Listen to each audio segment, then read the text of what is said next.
오늘도 예배 가운데 오신 여러분들을 정말 진심으로 축복하고요. 하나님께서 또 우리와 함께 하실 줄을 믿습니다.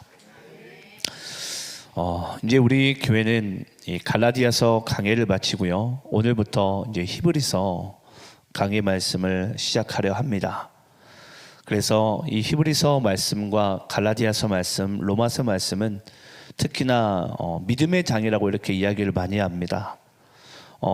하나님께서 이런 말씀들을 먼저 저에게 주셨고, 저의 심령을 하나님께서 이 믿음으로 더욱 단단하게 세우기 위해서 저에게 주시고 또 우리 모두에게 하나님께서 주신 줄을 믿습니다. 그래서 다시 한번 우리가 히브리서 말씀을 통해서 우리가 그리스도를 믿는 믿음과 하나님의 말씀을 믿는 믿음이 여러분들 안에서 회복되어지고 굳건하게 세워지기를 간절히 축원합니다. 자, 오늘 이제 히브리서 말씀을 시작하겠는데요. 오늘 질문을 먼저 여러분들께 좀 드리면서 말씀을 들어가도록 하겠습니다. 여러분, 예수님에게는 별명이 있습니다. 별명. 혹시 예수님 별명을 혹시 아세요? 예수님의 별명이 여러분 뭐죠? 여러분, 예수님의 별명은 요한복음 1장 1절에 너무 자세하게 등장하는데요. 우리 요한복음 1장 1절 말씀을 함께 한번 읽어볼까요? 자, 우리 함께 한번 읽습니다. 시작.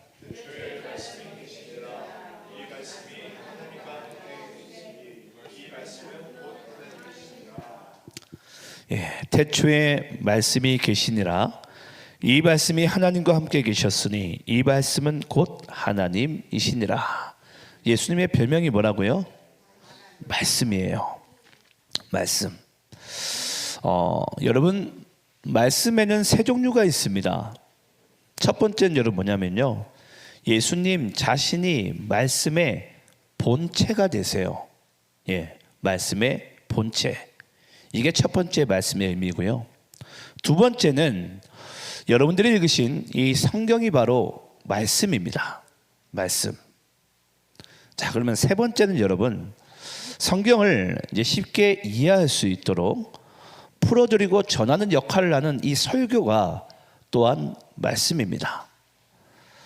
자, 그러면 여러분, 예수님 그 자신이 바로 본체가 말씀이신데, 그러면 제가 말씀드린 이 예수님과 성경과 또 전하는 이 설교자의 위치 가운데 있어서 여러분 가장 중요한 말씀이 뭘까요?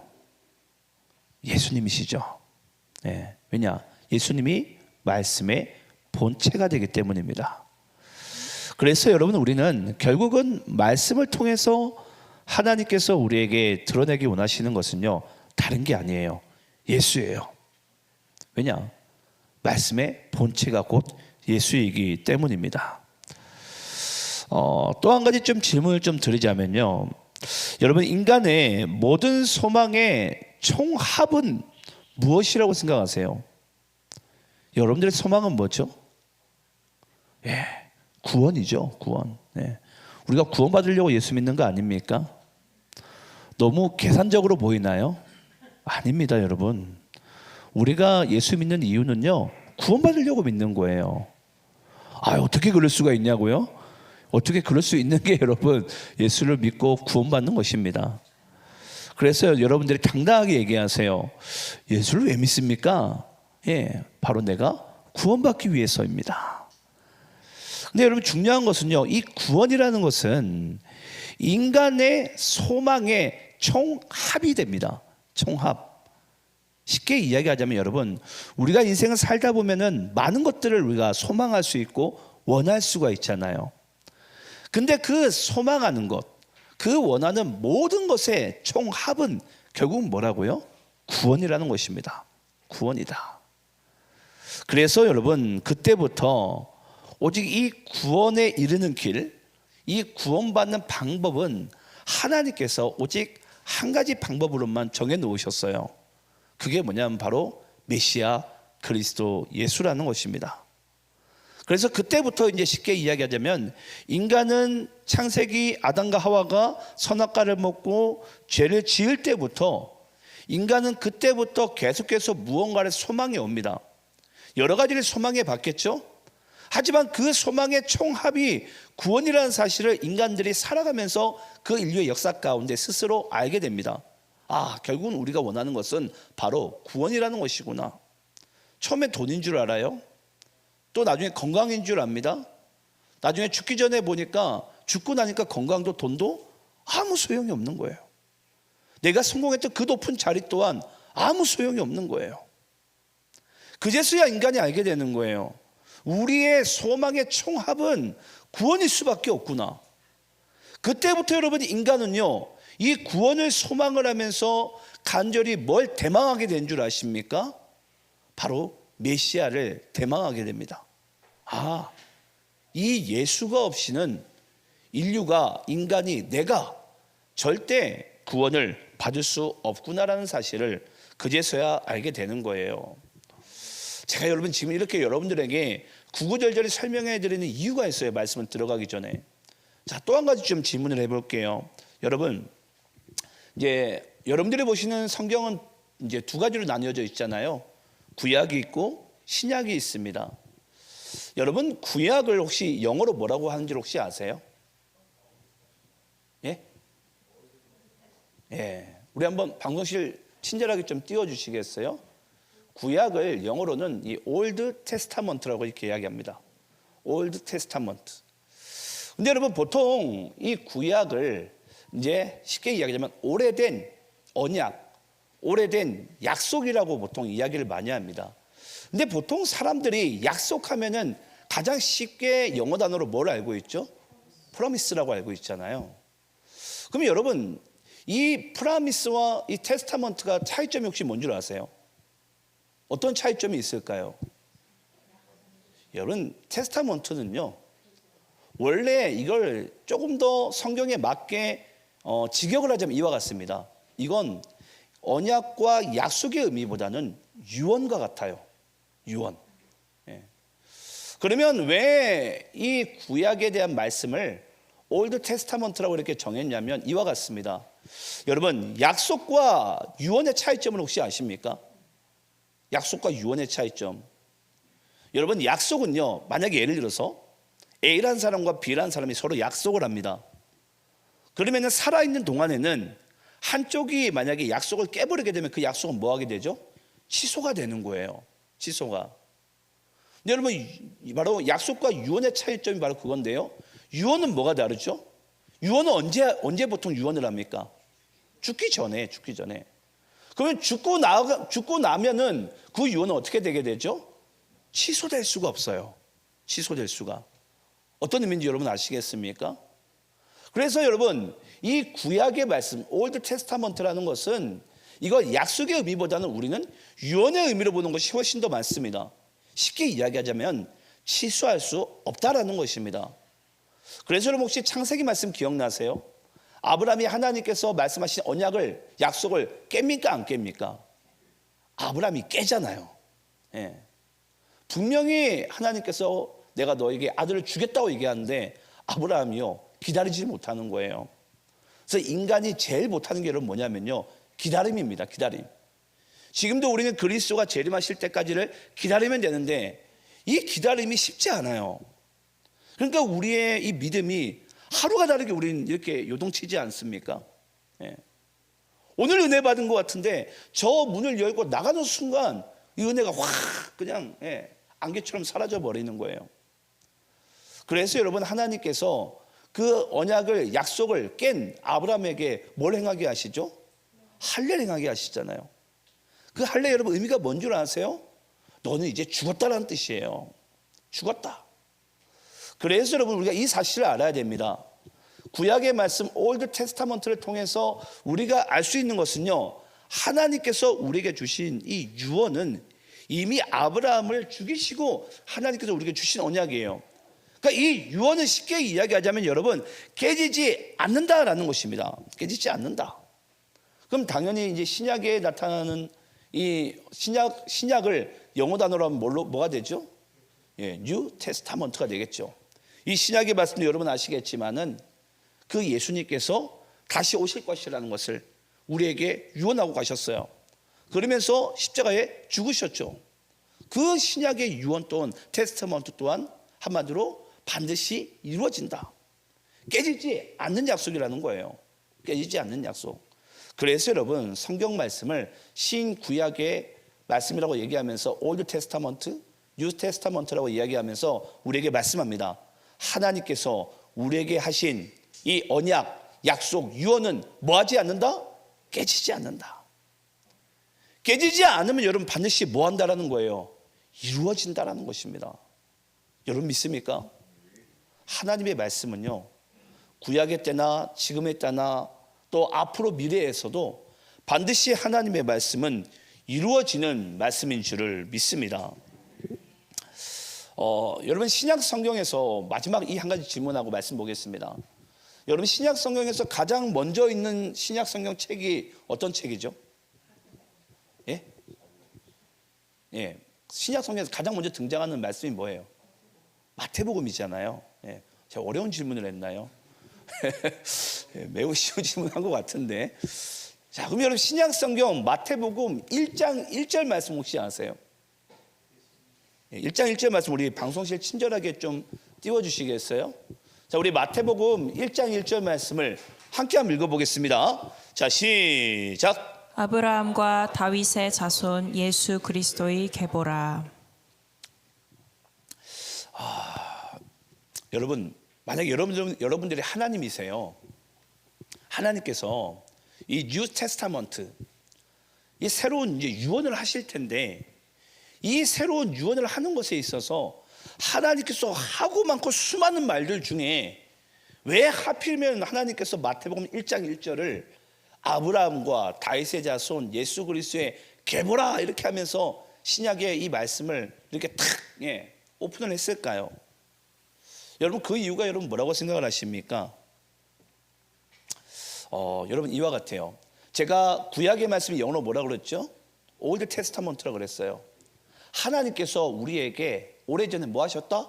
유언하셨다. 그 하나님의 오래된 유언이 여러분 뭡니까? 깨지지 않는 오래된 유언. 죄에 빠진 인간을 구원할 이 메시아를 내가 이 땅에 반드시 보내겠다라는 거 아닙니까? 이게 하나님께서 우리에게 주신 올드 테스타먼트예요. 깨질 수 없는 언약. 죄에 빠진 인간을 구원할 메시아를 내가 반드시 보내겠다라는 거예요. 근데 수많은 여러분 구약의 이스라엘 백성들은 이 사실을 아마 메시아 대망 사상을 펼치면서까지 이 사실을 믿고 싶었고 또 그들은 이것을 붙잡고 살아왔는지도 모르겠어요. 근데 중요한 것은 여러분 그 예수님이 이 땅에 오십니까 안 오십니까? 메시아가 오시지 않습니까? 그 메시아가 이 땅 가운데 왔다라는 것을 그 구약의 한마디로 유언이에요. 죄에 빠진 인간을 구원할 메시아를 이 땅 가운데 내가 반드시 보내겠다. 그 메시아가 하나님께서 보내셨다라는 증거가 있어야 될 거 아닙니까? 그럼 그 유언이 이루어졌다라는 것을. 그래서 마태복음 1장 1절에 이렇게 등장하는 거예요. 아브라함과 다윗의 자손 예수 그리스도의 계보라라고 얘기하면서 마태복음 1장 1절에 뭐가 나오죠? 족보가 등장합니다. 여러분 구약의 그 인물 한 명 한 명이 결국은 뭘 얘기한 줄 아십니까? 예수님께서 하나님이 보내신 메시아라는 증거물이에요. 예. 왜냐? 이 구약의 말씀을 이어서 신약의 말씀이 메시아로부터 시작돼야 되기 때문에. 그래서 여러분 마태복음 1장 1절이 아브라함과 다윗의 자손 예수 그리스도의 계보라. 이제 이 신약의 말씀은 신약 시대, 여러분 오늘날 우리가 살아가는 이 시대도 신약 시대입니다. 이 신약 시대에는 결국은 하나님께서는 그 말씀하신 유언하신 메시아를 이 땅 가운데 보내셨는데 이제 하나님의 말씀은 죽어있는 선지자들을 통해서가 아니라 우리에게 누구를 통해서 말씀하시겠다? 예수 그리스도를 통해서 말씀하시겠다라는 것을 증명하기 위해서 이 마태복음 1장 1절이 예수님의 족보가 등장하는 것입니다. 그래서 여러분 마태복음 1장 1장에 등장하는 모든 인물들은요 한마디로 예수님께서는 하나님이 보내신 메시아다라는 것을 증거하기 위해 필요한 인물들이에요. 그래서 여러분 아브라함이 중요한 것이 아니고요 다윗이 중요한 것이 아니라 그 시대 때 나온 여러분 인물들이 중요한 게 아니에요. 중요한 것은 뭐다? 죄에 빠진 인간을 구원하기 위해서 하나님께서 이 땅에, 이 세상에 반드시 메시아를 보내셔야 되는데, 그 메시아를 보내는 것에 있어서 이 인물들은 하나님 뭐 하신 겁니까? 사용하신 거예요. 네. 그래서 이 신약 시대는 하나님께서는 오늘날 바로 예수님을 통해서 이제 우리에게 뭐 하신다? 말씀하신다. 이걸 여러분들이 이제 알아야지 우리가 이제 히브리서 1장 1절 말씀을 들어갈 수 있는 것입니다. 우리 한번 히브리서 1장 1절 말씀을 이제 한번 읽어볼까요? 자, 여러분들이 다시 한번 읽어볼게요. 자, 우리 히브리서 1장 1절입니다. 함께 있습니다. 시작. 옛적의 선지자들을 통하여 여러 부분과 여러 모양으로 우리 조상들에게 말씀하신 하나님이, 자, 옛적의 선지자들을 통하여, 옛적의 선지자들을 통하여. 자, 하나님께서는 구약에서 옛적의 구약의 때에 선지자들에게 어떻게 말씀하시죠? 하나님께서 선지자들에게 말씀이 임한 것을 우리가 한 단어로 뭐라고 이야기를 합니까? 계시라고 이야기합니다. 제가 며칠 전에 거기에 보니까 보니까 이 계시록이라는 보니까 영화가 새로 올라와 있더라고요. 근데 제가 그걸 보면서 솔직히 잔인해가지고 또 너무 기독교를 폄하하는 것 같아가지고 보다가 말아버렸어요. 근데 어느 정도 신앙의 분별력이 있고 난 상태에서 그걸 보게 되면 약간의 뭐 얻을 게 있는지 모르겠지만 뭐 얻을 게 없기 때문에 안 보셔도 됩니다. 근데 제가 그걸 보면서 그랬어요. 여러분, 우리가 하나님의 말씀을 계시를 받는다라는 이야기를 많이 하잖아요. 보통 이제 사이비 교주들이나 또는 뭐 예를 들어서 뭐 기도원 원장들이나 그런 걸 많이 합니다. 여러분, 하나님의 말씀의 계시가 예를 들어서 우리가 기도 가운데도 응답으로 올 수도 있어요. 하지만 우리가 이 사실을 알아야 돼요. 여러분, 하나님이 말씀한 그 계시가 하나님의 말씀을 위배할 수 있습니까? 없습니다. 그래서 여러분, 우리에게 필요한 것이 뭐냐면요, 성경이 필요한 거예요. 성경이 필요한 이유가 바로 그것입니다. 여러분들이 시험 문제를 풀더라도 이 사람이 답이 다르고 저 사람이 답이 다르게 되면 정답이 있으니까 오답이 나더라도 우리가 정답을 찾아낼 수가 있잖아요.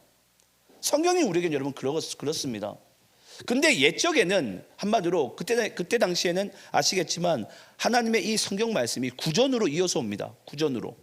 또는 두루마기라는 그 약간 갈대잎 같은 거기에다가 이제 기록되어져 와요. 여러분, 중요한 것은 뭐냐면요, 옛적에 하나님께서 선지자들에게 말씀하실 때는 뭐를 통해서 말씀하셨다? 계시를 통해서 말씀하셨다. 그래서 여러분, 우리가 믿는 개신교와 기독교의 첫 출발점은 계시 종교라고 해도 과언이 아닙니다. 근데 여러분, 이 계시라는 것에 있어서 혹시 그걸 아세요? 모든 종교와 우리 이 기독교가 바로 분리되는 가장 중요한 근거 중에 하나가 바로 이 계시입니다. 여러분, 이 기독교를 제외한 다른 모든 종교는 그 신앙의 중심이 뭔 줄 아세요? 교리적 사상의 중심이 깨달음과 수행이에요. 한마디로 인간이 어떠한 예를 들어서 깨달음과 수행을 통해서 한마디로 그 경지에 올라갈 수 있다는 뜻이에요. 그게 모든 다른 종교가 가지고 있는 교리의 중심입니다. 근데 우리가 믿는 이 기독교의 중심이 여러분 뭔 줄 아세요? 계시라는 거예요. 결국은 하나님의 말씀이 결국 뭐다? 계시라는 것입니다. 그럼 왜 지금 제가 여러분들께 목소리를 높여가지고 왜 하나님의 말씀이 계시라는 것을 지금 제가 왜 강조하는지 혹시 아십니까? 하나님의 말씀이 계시인 것이 여러분 왜 중요할까요? 왜 중요하죠? 여러분, 하나님의 말씀은요 이와 같아요. 인간이 그 말씀을 스스로 깨달을 수가 없어요. 그리고 인간이 그 말씀을 스스로 믿을 수도 없어요. 그게 뭐다? 계시다. 계시다. 그러니까 결국은 내가 지금도 이 하나님의 이 성경 말씀을 내가 들을 수 있고 또 알 수 있고 믿는 것은 내가 하는 것이다? 아니라는 것입니다. 그것은 뭐다? 하나님께서 우리 안에서 작용하는 것입니다. 그래서 우리가 말씀해도 누구든지 성령으로 아니하고는 그리스도를 주시라 할 수 없느니라. 내가 지금도 이 성경 말씀을 듣고 믿고 알고 있는 것은 그거는 하나님께서 나에게 뭐 하는 것입니까? 역사하는 것입니다. 역사하는 것입니다. 그러니까 지금도 우리 교회가 주일 저녁마다 사사기 말씀을 나누고 있어요. 예, 제가 오늘 저녁에도 제가 삼손에 대한 말씀을 전할 거거든요. 그 삼손을 보게 되면요, 참 불효자고 그렇게 못난 인간이 없어요. 힘만이지 뭐 잘난 구석은 아무것도 없어요. 근데 그런 삼손의 그릇된 잘못된 선택과 인생 가운데도 하나님은요, 삼손을 통해서 일하신다는 것입니다. 여러분, 내가 내 모양을 보게 되면, 내가 내 모습을 보게 되면요, 우리가 신앙인으로서 어디 뭐 갖추어진 모습이 있습니까? 지금 당장 내다보려도 전혀 우리가 하나님 앞에 뭐라고 할 말이 없는 그런 연약한 존재들이잖아요. 그런 우리에게 하나님께서요, 찾아오셔가지고 계시하셔가지고 지금 예를 들어서 지금 하나님이 저를 통해서 계시된 말씀을 여러분들에게 전하면서 이 말씀이 하나님의 말씀으로 믿고 받아 먹어달라는 것을 믿게 하시니까 그것이 뭐 한다고요? 내가 들려지고 10년 가운데 심기어지고 그 말씀 붙들고 살아갈 수 있는 것입니다. 그래서 여러분, 우리가 설교를 들을 때도 잊지 마세요. 우리가 하나님을 의지해야 돼요. 하나님, 오늘 전하는 이 말씀이 하나님의 계시 음성으로 내게 들려지게 해달라고. 네. 다시 한번 말씀드립니다. 하나님의 말씀은요, 인간의 수행과 깨달음으로 그 말씀을 믿고 알 수가 없습니다. 왜? 하나님의 말씀은 계시기 때문에. 그 계시는 하나님이 우리의 영을 열어주시게 될 때 그 하나님의 말씀이 하나님의 말씀으로 우리가 믿고 붙들게 되는 줄을 믿습니다. 그래서 여러분, 이 히브리서 1장 1절 이렇게 시작하는 거예요. 옛적에 선지자들을 통해서. 근데 그때는 하나님께서 어떻게 말씀하셨다? 여러 부분과 여러 모양으로 우리 조상들에게 말씀하신 하나님이. 여러분, 여러 부분이라는 것은 이와 같습니다. 하나님의 계시의 말씀은요, 어떤 한 사람에게만 임한 게 아니에요. 여러분, 우리가 보시는 구약의 말씀에도 보게 되면요, 수많은 소선지자들이 있고 대선지자들이 있지 않습니까? 또 수많은 왕들이 있고, 지금도 우리가 사사기를 나누고 있는데 사사에도 몇 사사가 있죠? 12사사가 있어요. 그만큼 많은 믿음의 선진들이 있어요. 그걸 뭐 하셨다? 하나님의 계시의 말씀은 여러 부분으로 말씀하셨다. 그리고 여러 모양은 뭐죠? 하나님께서 어떠한 특정한 신분의 사람만 전했나요? 어떤 때는 한나와 같이 임신하지 못한 여자, 어떤 때는 가늠한 여인, 어떤 때는 뭐 예를 들어서 정말 죄인 중에 죄인, 또는 뭐 정말 못난 자, 왕, 여러 모양으로 하나님께서 또 말씀을 전하십니다. 그렇게 하나님의 계시가 옛적에 구약 시대는 우리에게 임했다라는 것을 하나님께서 우리에게 말씀하고 있습니다. 자, 그러면 여러분, 하나님께서 여러 부분과 여러 모양으로 우리에게 계시의 말씀을 주신다라는 것이 오늘날 이 시대 가운데 우리에게 어떤 부분이 여러분 중요하죠? 이와 같아요. 지금 우리는 여러분, 예를 들어서 아브라함의 말씀 보게 되면 아브라함의 삶이 우리에게 이제 뭘로 읽힙니까? 말씀으로 읽히잖아요. 아브라함의 삶이 우리에게 성경책이잖아요. 우리가 다윗의 일생을 보게 되면 다윗의 일생이 지금 뭐가 되죠? 말씀이 돼요. 말씀으로 읽고 있잖아요. 우린 이런 여러 부분과 여러 모양으로 말씀하신 그 하나님을 통해서 오늘날 내 삶을 이거 빗대어 본다면 우리가 뭘 알 수 있습니까? 결국은 우리의 삶도 뭐 할 수 있다라는 거예요. 걸어다니는 바이블이 될 수가 있어요. 네. 저는 여러분들께 이 주일날 찾아오셨으면 제가 축복의 말씀을 드리면요, 저는 이렇게 되게 소망합니다. 여러분들의 삶의 그 걸음걸음마다 저는 하나님의 말씀으로 누군가에게 전해지기를 간절히 축원합니다. 예. 그래서 많은 목사님들이 그래요.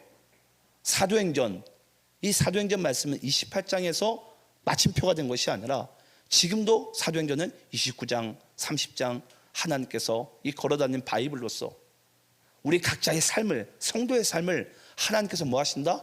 기록하고 계신다.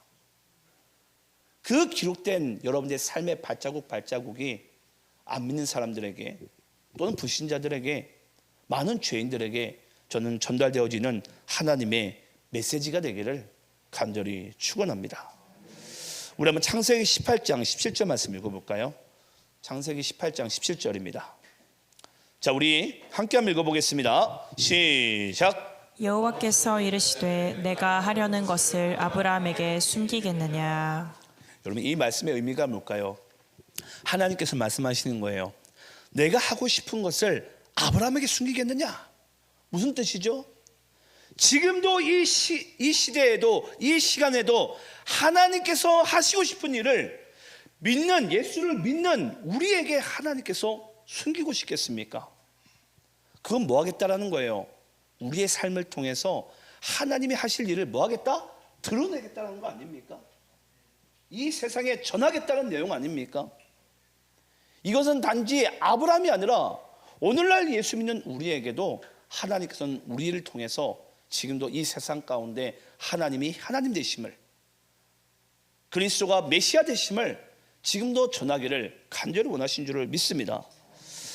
자, 우리 한번 2절 말씀을 또 읽어보겠습니다. 오늘 본문 2절입니다. 함께 있습니다. 시작. 이 모든 날 마지막에는 아들을 통하여 우리에게 말씀하셨으니 이 아들을 만유의 상속자로 세우시고 또 그로 말미암아 모든 세계를 지으셨느니라. 자, 여러분 여기 보니까 이 모든 날 마지막에는, 제가 예전에 한번 우리 교회에서 그런 이야기를 한 적이 있어요. 여러분, 성경에서 말하는 마지막 때는 언제죠? 마지막 때는 제가 분명히 말씀드렸는데 한 날을 얘기하는 게 아니라고 그랬어요. 예수님께서 재림하는 그때가 여러분 한마디로 마지막 때가 아닙니다. 그때는 예수 믿는 우리에게는 V데이예요. V데이. 마지막 때, 성경에서 말하는 여러분 마지막 때는 언제냐면요, 예수님께서 초림하신 그때와 예수님께서 재림하신 그때의 모든 시기를 다 마지막 때라고 이야기를 합니다. 한마디로 이 모든 날 마지막에는 하나님께서 우리에게 뭐라고 어떻게 하신다? 아들을 통하여 우리에게 말씀하신다. 그래서 여러분, 우리가 하나님의 이 성경 말씀 붙드는 이유가 바로 그거예요. 우리가 지금도 복음서를 묵상해야 될 바로 이유가 바로 그거예요. 이 예수님께서 초림과 재림 사이에는 하나님께서 우리에게 말씀하실 때 누굴 통해서 말씀하신다? 예수를 통해서 말씀하신다. 그래서 여러분들이 하나님 앞에 기도를 하실 때도 기도의 제일 마지막에 우리가 항상 뭘 붙이죠? 예수 그리스도의 이름으로 기도드립니다. 아멘. 네. 왜냐? 하나님께서는 그 예수님을 통해서 오늘날 우리에게 말씀을 하시겠다는 것입니다. 네.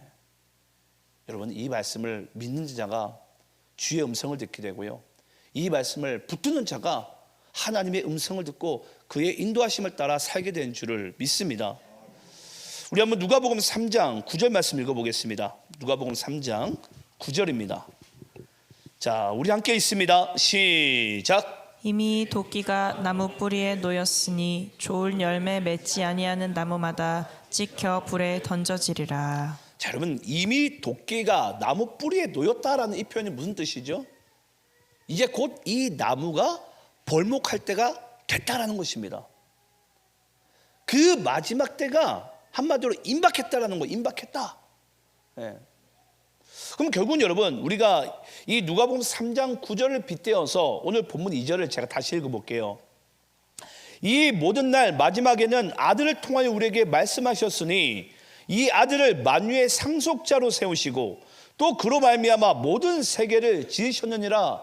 그러면 하나님께서는 지금 이 아들을 통해서 우리에게 말씀하시면서 하나님께서는 이 아들을 뭐 하셨다? 만유의 상속자로 세우셨다. 이 만유는 결국 누구 거예요? 예수님 거예요. 예수님으로 통일되고 예수님으로 하나 됩니다. 그리고 여기 보면 또 그로 말미암아 모든 세계를 지으셨느니라. 지금도 여러분, 하나님께서는 그리스도를 통해서 하나님께서 하실 일들을 지어 나가시고 이루어 나가세요. 이제 말씀은 제가 마치겠습니다. 그러면 오늘 이 본문 2절 말씀을 통해서 우리가 한 가지 명확하게 알 수 있는 사실이 있어요. 그게 여러분 무엇인 줄 아십니까?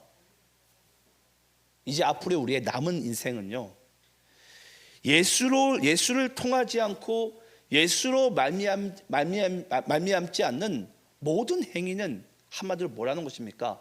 헛되다라는 것입니다. 헛되다. 전 여러분들이 여태까지 뭐 어떻게 살아왔는지 솔직히 잘 모르겠어요, 제가. 하지만 남은 인생은 여러분들의 인생 가운데 저는 예수님을 통해서 여러분들이 무언가를 이루어 나가시기를 간절히 축원합니다. 그것이 하나님께서 마지막 때에 이 땅에 우리를 남겨주신 이유이자 목적입니다. 그리고 그리스도가 오신 이유이기도 합니다. 그래서 그 예수님의 음성을 듣고 우리가 하루하루를 살아가게 될 때 우리의 삶이 곧 걸어다니는 바이블이 되고 누군가에게 이 하나님이 전해지면서 하나님의 역사는 앞으로도 계속해서 믿는 자들로 하여금 이루어지게 된 줄을 믿습니다. 그래서 우리가 히브리서 말씀을 통해 하나님의 그 말씀, 믿음은 결국 무엇으로 시작한다? 결국은 말씀으로 시작된다. 이것을 우리가 알고 이 히브리서 말씀을 통해 우리의 믿음이 회복되는 그런 시간들 되시기를 간절히 축원합니다. 기도하겠습니다.